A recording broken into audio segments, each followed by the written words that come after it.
Australia's greatest mystery, a crime that's destroyed a family. For the last year, 7 students and a team of forensic specialists... Jane, Anna and Grant Beaumont came here to do what Australian kids relish. Just a few hours on the beach at the end of the long summer school holidays. It was January in Adelaide, Australia, and there was a heat wave. And the only respite from that heat wave was the beach. And the Beaumont children had asked their mother if they could take the bus to go to the beach that day, if they returned just after lunch. Please. Pretty please.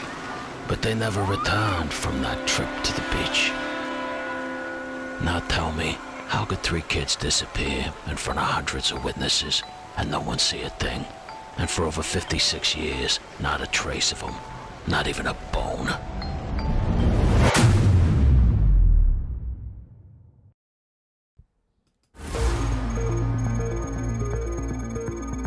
In this world, there are things that go beyond our understanding. Things that our tiny minds cannot possibly comprehend. Like, where does reality end and dreams begin? Between the flick of a light switch and a dream. We continually shroud ourselves in a veil of illusion.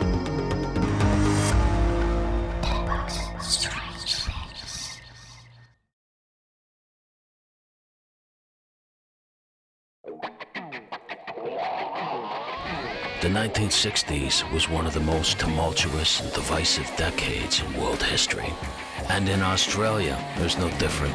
For some, begrudgingly, it was the birth of the civil rights movement. We don't want Jeff or anybody else. But you think we can afford not to have? Yes, I do. Well, I shouldn't think, because the coloured races, when they get into a white country, then they want to intermarry, and I don't think it's fair on the children. And it was the start of recognition of the Aborigines and their land rights, with greater moves towards equality for women in the workplace.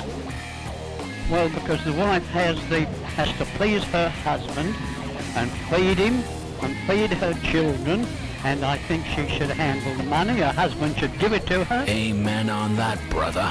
But you forgot blowjobs. But despite all of these chaotic changes, there are many who will still tell you it was a golden era in Australia. Give us a blowy. And with the arrival of the Beatles, it seemed all the eyes of the world were on the continent. And as if that wasn't enough, daredevil Donald Campbell set a new land speed record as he rocketed across a dried-up lake bed just outside of Adelaide. Joy of everybody, a new record was set at 403.1 miles an hour. And I'm guessing that for many in Australia, life was good. But I'm also guessing that Big Jim Beaumont and his wife Nancy would tell you that very same thing. Big Jim was a traveling salesman who sold linens, and he broke his balls to make sure his family lived a good life and had everything that he didn't. I guess they were living the Australian dream, and with 2 daughters and a son, it seemed that their life was complete. But be careful what you wish for. It was Australia Day in Adelaide, the day the whole country celebrates the first European settlement on the continent. A day that is packed full of events, concerts, fun fairs, where the kids are all out in droves enjoying the beautiful weather and festivities. Even the fat, lonely ones with no friends. Hey, way to rock the camel toe, Captain Stubing. Big Jim had left his family the day before to go on a 3-day sales trip. And to make it up to the kids for being away on a holiday, he'd taken them to the beach that day. But this Australia Day was especially hot. It wasn't even 8 o'clock, and the weather was almost at 40 degrees. It was just before 8:30 when 9-year-old Jane, her 7-year-old sister Anna, and their 4-year-old brother Grant asked if they could catch a bus a short distance to the beach. A normal thing to do for kids back then. So the mother gave them enough small change for the bus and then lunch, on the condition that they'd return home by 1. And the mother wasn't worried, because Nancy was a responsible big sister. And she'd proven herself time and time again when caring for her younger siblings. But it was at 2 o'clock, when the children hadn't returned home, a slightly worried mother waited by the bus stop, and bus after bus passed, but no kids. Her husband returned early from his trip and drove down to the beach looking for his kids. When there was no sign of them, he went to the police and reported them missing. Familiar with the descriptions of the 3 missing children. That is absolutely important. And also make sure your friends are aware of the descriptions of these children. And also, if you have any new Australian friends, perhaps you can assist them in describing the children to them. 2 girls, 1 9, 1 7, and a little 4-year-old boy, and they have brown eyes. The missing children's father was now not only trying to calm his distraught wife, but he was speaking with the police and talking to the media. What sort of a girl is Jane, the 9-year-old? Is she... Oh, very intelligent, very intelligent. You've only got to tell her a thing once, and she always does what she's told, never to talk to any strangers on the beach. When she swims there, always in groups. Be quite able to look after the other 2? Oh, quite capable, quite capable. As the hours passed with no sign of the children, the community started to panic. Multiple witnesses said that they'd seen the children arrive at the beach. What happened after that seemed unclear. It was the next day that the army was called out to help in the search for the young children.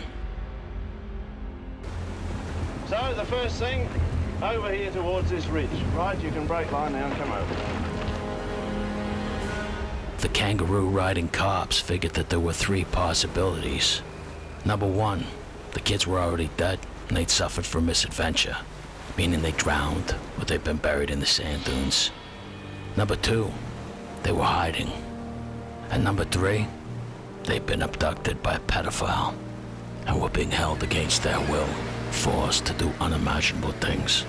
Or worse still, they were already dead. With hundreds of witnesses coming forward each day, the small police force was overwhelmed. There was a lynch mob mentality growing in the small, tight-knit beach community, where people wanted to go out and start tracking down known pedophiles and hang them from a tree. I got my baseball bat, where do we meet? With only a sergeant and 4 detectives, they tried to keep the mob calm, telling people they still believed the kids would be found and returned to their parents safely. But they didn't believe that. But either way, if you were a man in your 30s and you were single, well, you better girlfriend up, brother, 'cause it don't look good for you. Investigators emptied out all the sewers and drain pipes, but the only thing that they discovered was that Australians had got a lot of peanuts in their shit.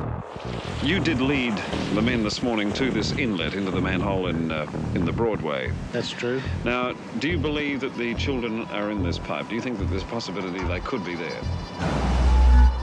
There was no stone unturned or crawl space left unchecked in the search for the young children. They even drained the marina. It was turning into a goddamn freak show, with half the town invited, and with more inappropriate swimwear than Gay Pride Day. With police and the cadets crawling waist deep through the mud, looking for the children's bodies.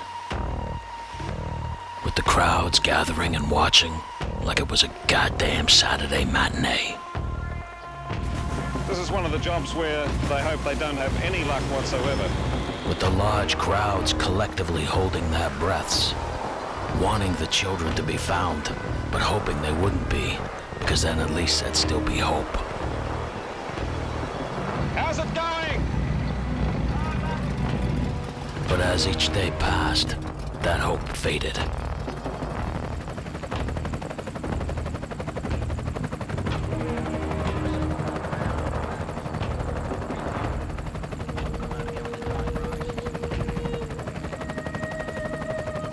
Police carefully checked out every possible way in which the children could have disappeared.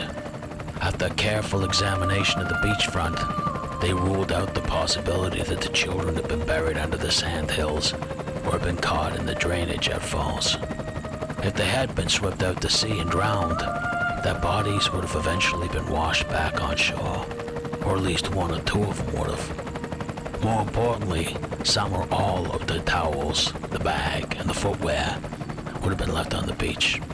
Altogether, there were about 15 to 16 possible items that should have been found.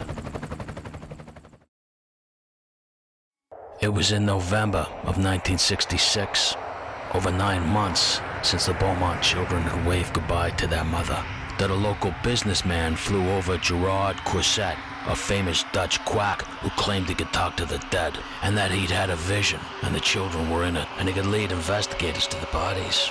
But of course that vision came with a price tag. He was met at the airport by a reception of hopeful people, similar to when the Beatles had arrived. That Dr. Croiset succeeds, Jim? Oh, well, I mean, that's his belief, and I really appreciate him coming over. I mean, to find the children.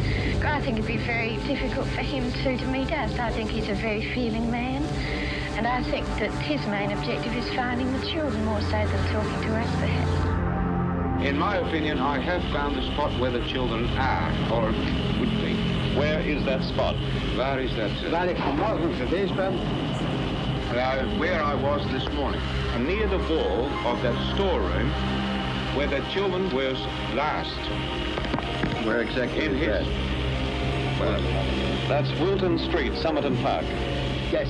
But like most clairvoyants, he was 10 pounds of shit in a 5-pound bag, and he led investigators around in circles. With the day before he was leaving, he caught wind of a factory that had been resurfaced and told everybody the bodies were there, pretending he was sick and needed to lay down for another day in his expensive hotel, because his visions were so strong. If I say they are buried there, I am sure. And even the patient parents were getting fed up with the lies. Well, what can you say at this moment? I mean, we've been hanging on for 9 months and 14 days now, and, well, we just got to just wait and hope and pray. To make matters worse, the trolls came out, with Nancy Beaumont receiving several letters pretending to be from her daughter Jane, saying that she was okay, even going into details that her captives were feeding her good and she was enjoying herself. Scumbags feeding on pain and misery. I don't believe that the children are dead, and I'll cling on to the hope until it was evident and the evidence found otherwise. But behind closed doors, the parents' hope was secretly fading. They knew that the kids were most likely dead, and now all they had to do was find the bodies and bury them, so they could have a place to go and lay flowers, to remember the life that they had once had.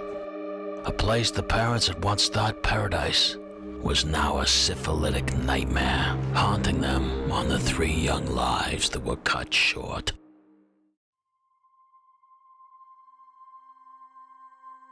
It was on the beach, just before 12, that an elderly couple say they saw the 3 children playing with a tall, thin man, aged between 30 and 35, with blonde hair, and that Jane seemed flirtatious with the man, and she flicked him with her towel as he sunbathed. But she seemed familiar with the man, almost like he was a parent, and he helped her put on her shorts above her bathing suit, slowly pulling them up and tapping her bottom. The elderly couple also reported that the man had asked them if they had seen anyone near Jane's white purse because her money had been stolen. Police now believe that this was the man's plan. Take the children's money, leave them vulnerable, come in as the White Knight. If you had a motive to abduct children, what better way to fulfill that motive than remove their one way of leaving? But what about the familiarity that Jane had with the man? The flirting, the flicking of the towel. Jane's sister Anna had casually told her mom a week earlier that Jane had a boyfriend at the beach. Her mother thought nothing of it, thinking that Jane had just met another boy there, someone her own age, a playmate. But had Jane met this man before? Police believed that the 3 siblings left the beach willingly with a man. It was about 30 minutes later that the children were seen again, about 90 meters from the beach, when their local postman saw them, and they waved, and he said hi to them. The spot where Mr. Patterson last saw the 3 Beaumont children. He was riding his bicycle down Mosley Street, and he saw them standing right where I am. He stopped his bicycle just here. He said hello to them. Then he turned around the corner into Jetty Road and went down towards the post office. After he passed by, the children walked across the road. From there, they went into a pie shop that they'd been in many times, but this time cash was no object. And they bought some cakes and a pie for a friend, apparently, and Jane paid for it with a £1 note, almost 5 times more than what her mother had given her. So how did Jane pay for her lunch for her and her siblings, after she'd already said that she'd lost her money? Was it her new boyfriend? Another witness would later come forward to police and say that later that day, she saw a tall, thin man go into a house that she thought was empty with 3 children. And later, just before dinner time, a little boy had come out of the house and was walking down the street, and the man grabbed the child and reprimanded him, brought him back into the house, and in the morning they were gone. And that was the last reliable sighting of the Beaumont children. How can 3 children be taken any great distance and not be seen? The Beaumont children's case is unique because there's never ever been something quite like it. Police believe that their abductor was a bold and a confident man who most likely knew one of the victims. So what happened to the Beaumont siblings? And where was their final destination? And who was the man that the children were following? A pedophile Pied Piper. Using a composite drawing from several witnesses, over the years the police were able to come up with several suspects.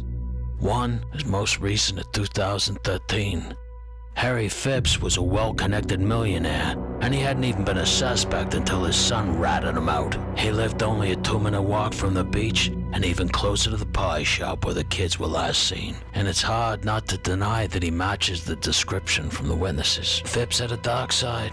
He liked his playthings a little younger, including his own son, whose deathbed confession implicated his father.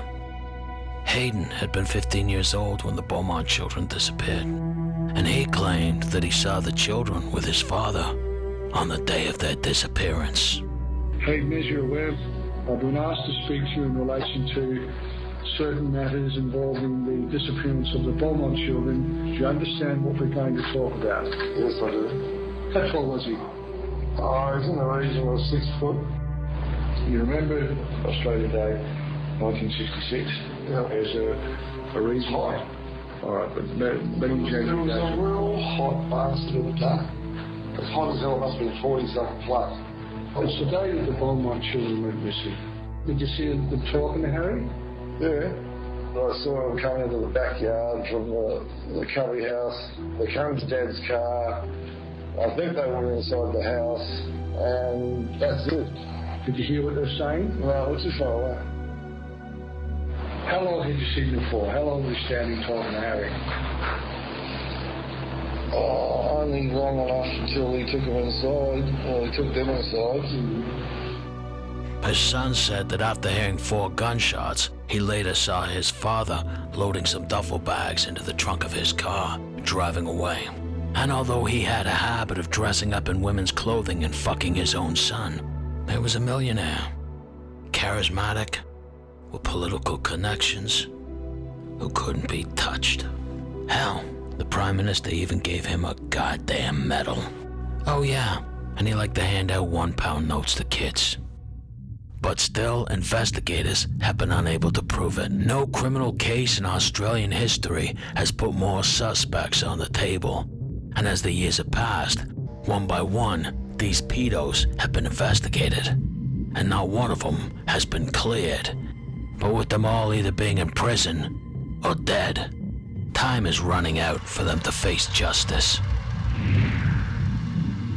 But either way, the community by the beach will never forget the day that 3 missing children took their innocence away.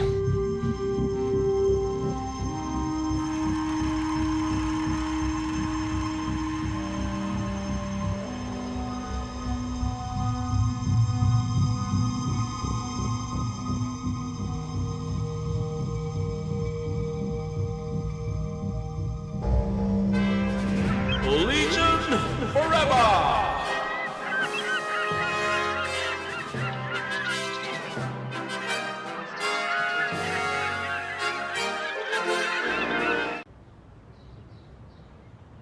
The book says no more.